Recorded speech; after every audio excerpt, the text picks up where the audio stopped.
कैसे हो? ठीक है।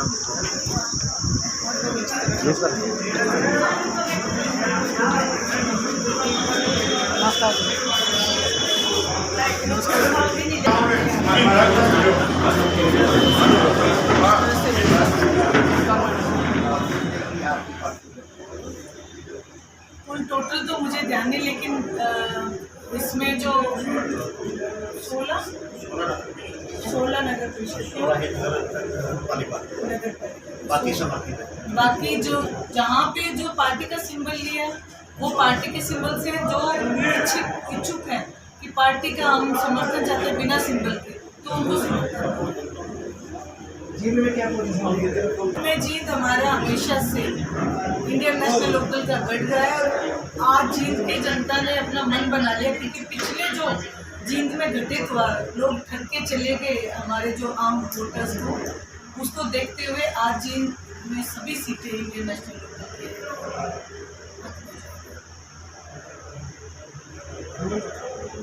मैम, जो ये गठबंधन हुआ है और टूटा है 2 दिन में, इसको जो आपकी प्रतिक्रिया क्या है? बीजेपी का देखिए, ये वैसे तो गठबंधन किसी भी सूरत में था ही नहीं, ये ठगबंधन, और ये चाहे टूट जाए चाहे मिल जाए, इन्होंने काम वही करना है कि जनता को परेशान करना और लोगों की पॉकेट खाली करना। वही जो आप अभी देखेंगे 14 और 4 पे जो इनका एक समझौता हुआ है, पहले तो भारतीय जनता पार्टी ने कहा कि हम बिल्कुल अकेले इसमें चलेंगे, फिर जेजेपी इस चीज़ से एकदम घबरा गई, क्योंकि उनको पता था कि अब जनता के बीच वो जाएंगे किस मुद्दे को लेकर, क्योंकि अगर विरोध के वोट मांगते हैं तो भारतीय जनता पार्टी के पास इनकी फाइलें तैयार हैं, ये इनको भाग घेर लेते हैं। इसलिए इन्होंने सोचा कि चलो 4 ही अच्छी 4 सीटों में इन्होंने सब्र किया। जो लोग ये कहते थे कि इस बार डिप्टी हटाना है, उनको भी भारतीय जनता पार्टी ने कहीं ना कहीं शीशा दिखाना पड़ा। मैम, आपको लगभग 3-4 साल हो गए फील्ड में, राजनीति में थे नहीं कभी, तो राजनीति के कुछ अनुभव बताएंगे? कितनी छुट्टी लगी, कितनी मिर्ची लगी, कितनी दिन आपको नेतृत्व लगी? देखिए, मैं राजनीति में जरूर नहीं थी, लेकिन मेरे जो दादाजी 20 साल तक निर्विरोध गाँव के सरपंच हमेशा रहे, और उसके बाद मैं जिस परिवार में आई, वो एक तरीके से ना चाह के भी राजनीतिक गतिविधियाँ देखती मैं रही। मैंने जो महसूस किया, आज झूठ की राजनीति जो खेल के चले गए, आज लोगों ने उस चीज़ को समझा और उनको सिरे से नकार दिया। मैं जहाँ भी जाती हूँ एक ही आवाज़ सुनने को मुझे मिलती है कि चौटाल लेकर राज चाहिए। तो उसके ऊपर जब मैं गई तो उसका रीज़न जो मैंने निकाल के जो मैं लेके आई, तो वो एक ही रीज़न निकला कि जितनी भी जन कल्याण की नीतियाँ हैं वो इंडियन नेशनल लोकदल हमेशा लेके आती है, और इन्हीं चीज़ों के ऊपर ध्यान करते हुए आगामी जो देखो जो पीछे हो गया उसको हम कभी भी भूत को हम बदल नहीं सकते, लेकिन जो भविष्य में हम करने जा रहे हैं वो ऐसी नीतियाँ लोगों के लिए लेके आएंगे ताकि सदैव इंडियन नेशनल लोकदल सत्ता में ना होते हुए भी हमेशा सत्ता में रही है, और इंडियन नेशनल लोकदल जब नीतियाँ लेके आती है उन नीतियों को सदैव याद किया जाता है। विपक्ष की भी इस चीज़ के कारण मैंने ये महसूस किया कि इंडियन नेशनल लोकदल एक ऐसी पार्टी है जो वास्तव में जनता के लिए काम करती है, और जो लोगों के मन के मुताबिक जो लोगों की भावनाओं जन भावनाओं को लेकर चलती है। तो अभी जैसे अभी जीत के जो निकाय चुनाव है और जो जैसे चेयरमैन चुनाव हो रहे हैं, तो इसके अंदर जैसे आपने क्या क्या मुद्दों को लेकर अभी जनता के सामने जाने जा रहे हैं? देखिए, सबसे पहले तो मैं आपको एक बात बताना चाहूँगी कि ये जो सरकार है ये अपनी मनमानी पे उतरी है। अभी आपने एक देखा होगा कि इन्होंने एक अपना रूल्स जो भेजे, उसमें कॉलम बी है, उसमें सेक्शन सी में एक चीज़ लिखी कि 4 तारीख को 3 बजे तक जो पार्टी सिंबल पे लड़ रहे हैं उनके फॉर्म जमा हो। कल 4 तारीख थी, कल 1:30 से 2 बजे के बीच ऑफिस खुला है भारतीय जनता पार्टी। जो लोग सिंबल लेके आने वाले थे एज पर रूल 3 बजे के बाद उनके जो नॉमिनेशन है वो फाइल नहीं होने थे, लेकिन मनमानी है उसके बाद भी ये फाइल किए गए हैं कई जगह। तो एक तो पहली बात तो हम इस चीज़ का विरोध करते हैं, जो रूल है वो सबके लिए एक समान होने चाहिए। मनमानी पे जो उतरी है सरकार, इसका हम विरोध करते हैं। दूसरी ओर जहाँ आपने मुद्दों की बात की, मुद्दे इतने मुद्दे हैं कि आप जो लोग ये कहते थे कि हम चंडीगढ़ जैसे गांव बना रहे हैं, गांव छोड़ आज शहरों की इतनी बुरी हालात है कि मैं जगह जगह जाती हूँ, पूरे का बुरा हाल है। सबसे पहला ये रहेगा कि शहर के सौंदर्यीकरण को लेके हम इस चीज़ को आगे लेके जाएंगे।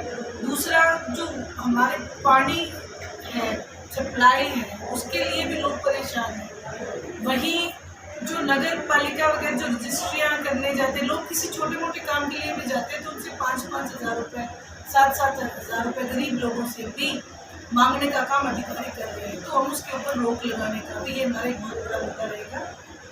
वहीं महिला शक्ति को बढ़ावा देने के लिए महिलाओं को आगे फील्ड में लाना लोकल का दिन चुका है, वो भी रहा है।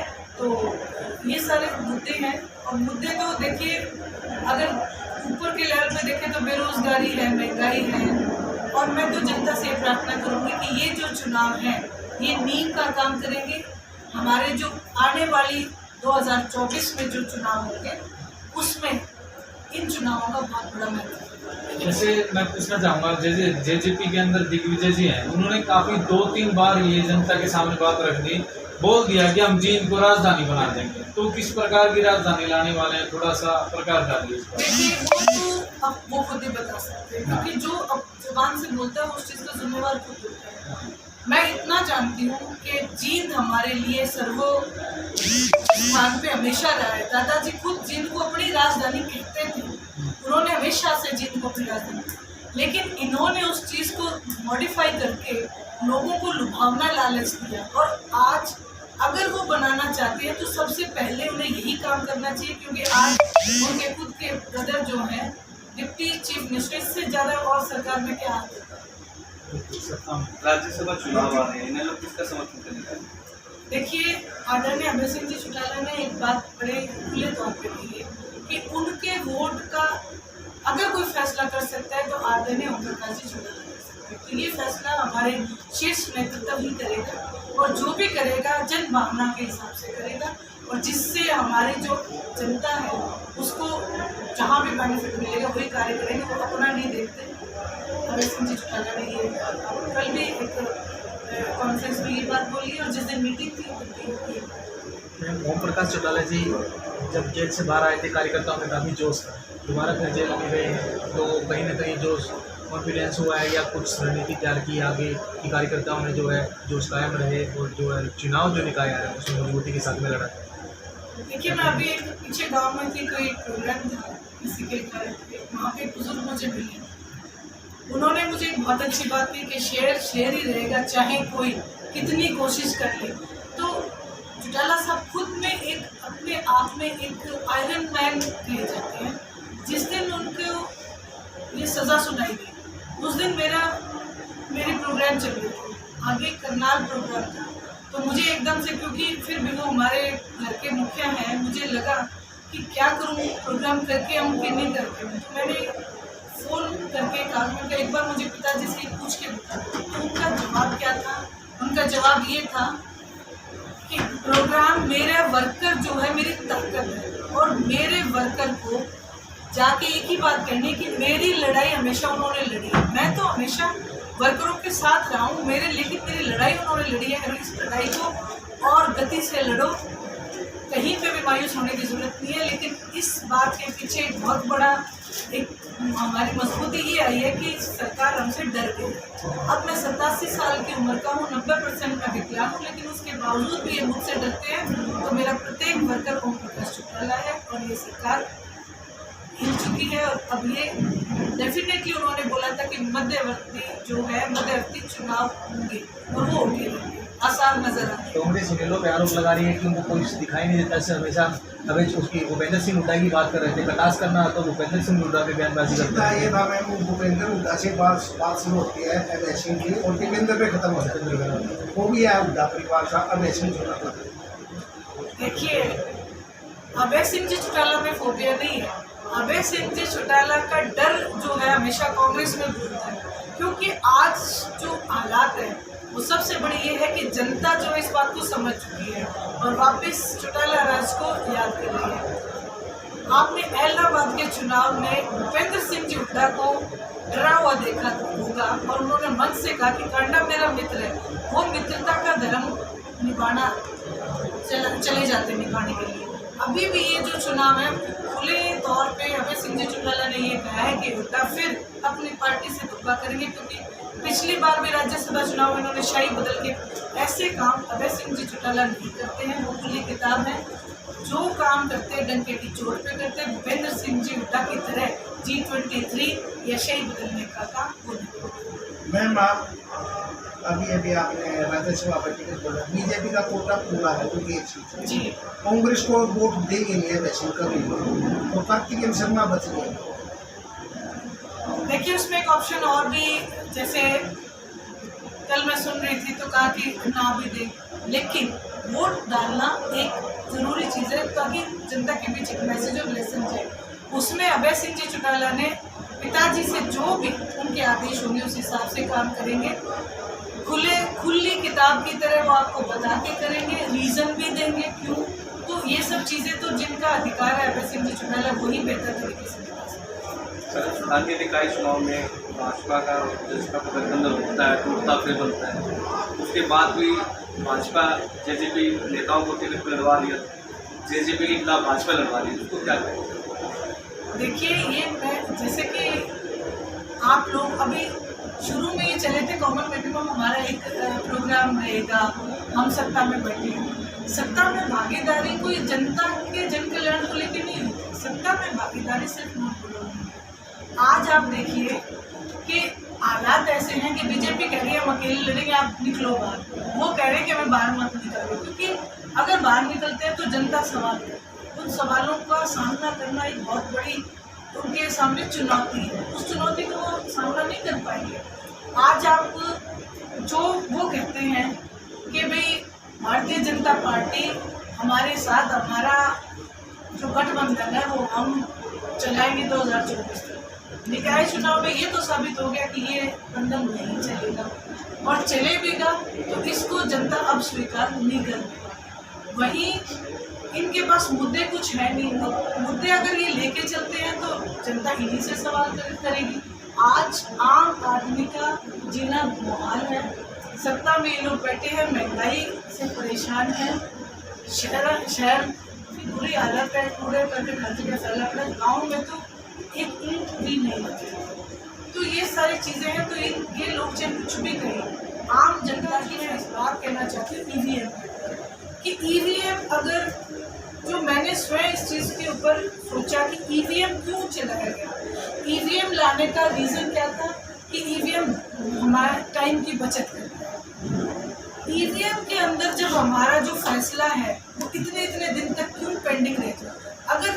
अगर इसमें कुछ गड़बड़ नहीं है, अगर ये कुछ नहीं करते तो क्यों ना, अब जैसे निकाय के चुनाव में क्यों ना हाथों हाथ उस चीज़ का रिजल्ट दिया जाए, तो ताकि दूध का दूध और पानी का पानी हो। और ईवीएम का मेन मोटो ही ये है कि समय की बचत हो, और समय की बचत करने के बजाय इतने दिन तक ईवीएम को भी संभाल के रखना और फिर ये रिजल्ट देना, ये भी एक बहुत बड़ा अपने आप में सवाल है। और इसमें मैं तो यही कहूँगी कि जिस तरीके से स्वतंत्रता आंदोलन था उसमें सबका मकसद एक था कि अंग्रेज़ों को हमें भारत से निकालना था, लेकिन तरीके सबके अलग अलग थे। कोई भगत सिंह जी के तरीके से, कोई गांधी तो मेरा आज है कि ईवीएम भी हमारे ऊपर एक तरीके से इसी तरीके का भारतीय जनता पार्टी ने सिस्टम खड़ा कर दिया। तो प्रत्येक पार्टी से मेरा अनुरोध है कि ईवीएम की जगह बैलेट पेपर से चुनाव करना चाहिए। तो क्या मानते हैं स्ट्रॉन्ग रूम में गड़बड़ करते हैं या देखिए चाहे कुछ भी हो, जनता इस चीज़ में डाउटफुल है। हम खुद ये बातें खुल के आती रही हैं, जो चाहे यूपी का चुनाव हो, चाहे बंगाल का चुनाव हो, ईवीएम को लेके बहुत से संशय पैदा होते रहे। इन संशय को दूर करना ये भी एक हमारा जो इलेक्शन कमीशन है उनका एक दायित्व बनता है, उन्हें ये संशय दूर करने चाहिए। बंगाल में तो ये बोल्ड हो गए थे। ऑनलाइन में तो ममता के निर्देशों दिए हैं, गड़बड़ करके वो आगे नहीं, वहाँ गड़बड़ करने की कोशिशें कहाँ नहीं हुई, वहाँ पे भी कितनी ही सीटों पे इन्होंने गड़बड़ करने की कोशिश की है।